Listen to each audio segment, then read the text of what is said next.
రెండు రకాలైనటువంటి అదృష్టాలు ఇవ్వాలి అనుకుంటే ఆడపిల్లగా వస్తుంది. ఒకటి, సాక్షాత్ లక్ష్మీదేవి ఇంట్లో పుట్టింది, అందుకే మగపిల్లవాడికి చేయడానికి అలంకారములు తక్కువ ఉంటాయి, ఆడపిల్లకి చేయడానికి అలంకారాలు చాలా ఎక్కువగా ఉంటాయి. ఆడపిల్ల ఇంట్లో తిరుగుతోంది అనుకోండి, లక్ష్మీదేవికి తిరిగినట్టే. ఒకటి, ఆ పిల్ల పుట్టిన వేళ, ఆ పిల్ల తిరిగిన వేళ సాక్షాత్ లక్ష్మీదేవి ఇంటికి వచ్చిందని గుర్తు. రెండు, ఆడపిల్ల పుట్టింది అంటే ఆ పిల్లని ఎక్కడికి చేరుస్తున్నారు? ఎవరో ఓ పేరున్న వాడికి కాదు ఇస్తున్నది, సాక్షాత్ నారాయణ స్వరూపాయ వరాయ.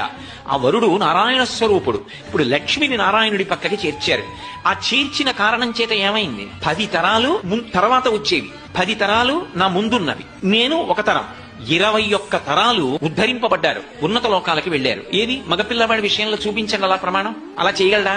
సాధ్యం కాదు. అమ్మవారు అనుగ్రహిస్తే ఆ తల్లి వీళ్ళని నేను విశేషమైనటువంటి ఫలితము చే